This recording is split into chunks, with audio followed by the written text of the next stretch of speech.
We're on to Final Fantasy III. As before, I'm not exactly the most familiar with Final Fantasy III, just like I am with Final Fantasy II and Final Fantasy I. However, I do know there are some banner cards regarding Final Fantasy III. For example, the Wind Crystal and just all those different other crystals. All right, so we'll go through these one by one. As before, I'm not going to be going in depth as to whether these cards will be good or not. I'm just here to showcase kind of the artwork and the flavor of the cards and see if it makes sense to you guys as to why they are the way that they are in Magic the Gathering when you compare it to Final Fantasy. So, of course, we are starting off with our mono white. We're going to be at the Crystals Chosen. It is a 7 mana, 5 colorless, 2 white. It's a sorcery. Create 4/1/1 colorless hero creature tokens. Then put a +1/+1 counter on each creature you control. So that's pretty nice. Now, here are the crystals. They're really, really gnarly. This is a legendary artifact. White spells you cast cost 1 less to cast. If you would gain life, you gain twice that much life instead. Awesome. Then you have you can spend 6 mana and to tap the artifact, and creatures you control gain flying and lifelink until the end of turn. So basically, you just keep on ramping up healing. With this new Wind Crystal, it's the same exact thing, but we do have the Hero of Light. Not sure who this person is, but it is a 3 cost card, 1 colorless, 2 white. It's a legendary creature, human knight with vigilance. Hero of Light's power is equal to the number of creatures you control, so it'll be in a token deck essentially.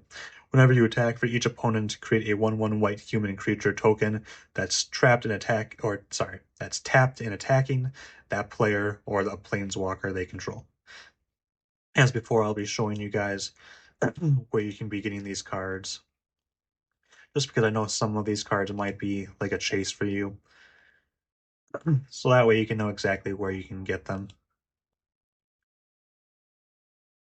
Alright, so this was the mono white. Now we're on to mono blue, and there's only 4 of them right here. This is the water crystal. The legendary artifact, same thing. Blue spells you cast cost 1 less. If an opponent would mill 1 or more cards, they mill that many cards +4 instead. So it's a milling deck, and look at this artwork for this water crystal. It looks really, really good. I'm not sure who this person is, but he looks gnarly. It's Master Xande. It's a 4 cost card, 2/2. Human Wizard, flash. When Master Xande enters, return target spell or permanent to its owner's hand. Nice. And then we have 2, the Crystal Tower. I'm not sure what this is, but it looks pretty important, but it's a 4 cost card. It's an instant, and you can choose 2. You can counter target spell, return target permanent to its owner's hand, tap all creatures your opponent controls, draw a card. This is essentially Cryptic Command, if you guys remember that in just Magic the Gathering. So we'll go through these. Looks like these are going to be available in most sets. Oh. All right, so we're on to black. I will slaughter this name. His name is Ahriman. It's a 3 cost card with flying death touch, and you can pay 3 to sacrifice another creature or artifact to draw a card. Next, we have the Darkness Crystal. Black spells you cast cost 1 less. If a non token creature an opponent controls would die, instead exile it and you gain 2 life. And you can spend 6 to tap it to put target creature card exiled with the Darkness Crystal onto the battlefield tapped under your control with 2 additional +1/+1 counters on it. So you could use their own card, which is pretty cool. And I mean, look at this Darkness Crystal. These will be like a chase card for me personally. I mean, just this artwork is really, really cool. Let me know in the comments below if the crystals have a major role in the Final Fantasy III story. Because they sure do look important, or it could be a side quest, I don't know. But they look pretty cool. And of course, 2 of these 3 red cards are going to be the Fire Crystal. The Fire Crystal's a 4 cost card. Would you look at that? I mean, red spells cost 1 less to cast. And within creatures you control have haste. Then you can spend 6 to tap this artifact and create a token that's a copy of target creature you control. Sacrifice it at the beginning of the next end step. Nice. When you attack, target attacking creature. Sorry, wow. Whenever you attack, target attacking equipped creature gains menace until end of turn. And what menace does is it can't be blocked except by 2 or more creatures. And this is the item shop keep. So if you know who this person is, let me know in the comments below. And of course, we have the alternative artwork for the Fire Crystal, when both of them look really, really cool. But let's go through these. This is just the normal Fire Crystal card.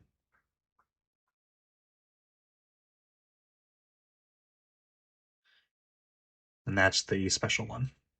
And green, not too much for green, it looks like, but of course, we have the Earth Crystal. Green spells cost 1 less to cast. If one or more +1/+1 counters would be put on a creature you control, twice that many are put on that card instead, or that creature instead. And you can distribute 2 +1/+1 counters among 1 or 2 target creatures you control. So probably the weakest one, I would say, out of all of them. But I mean, anything that makes your spells cost 1 less to cast is always going to be very powerful. Next, we're on to the multicolored cards. We are on Cloud of Darkness. It's a legendary creature, avatar, and has flying and then particle beam. When Cloud of Darkness enters, target creature an opponent controls gets -X until end of turn, where X is the number of permanent cards in your graveyard. So it's definitely basically a clear. It'll take down the creature.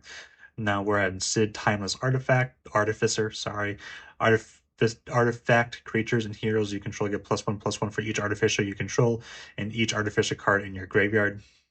A deck can have any number of cards named Sid Timeless Artificer. Next we have Xande Dark Mage, which is gets +1/+1 for each non-creature, non-land card in your graveyard. Let's go through these. That was Cloud of Darkness, Sid, and these extended arts are going to be in just the collector boosters, the bundles, and the gift bundles. And this one right here is just going to be in the starter kit and an MTG wildcard. Next, we have the artifact, which is really cool. It's a crystal of Altar Cave. It's an artifact. Lands you control have tap, add 1 mana of any color. So that's pretty good, especially when you have multicolored commanders. And you can find this play boosters, collector boosters, basically everything, looks like. And then lands, you have this nice forest over here. And then you have Adventurers Inn. When this land enters, you gain 2 life, and you can tap it to add a colorless mana. So there you guys have it. I hope you guys enjoyed. Feel free to comment about if you like these cards, and I hope you guys have a good one. Thanks.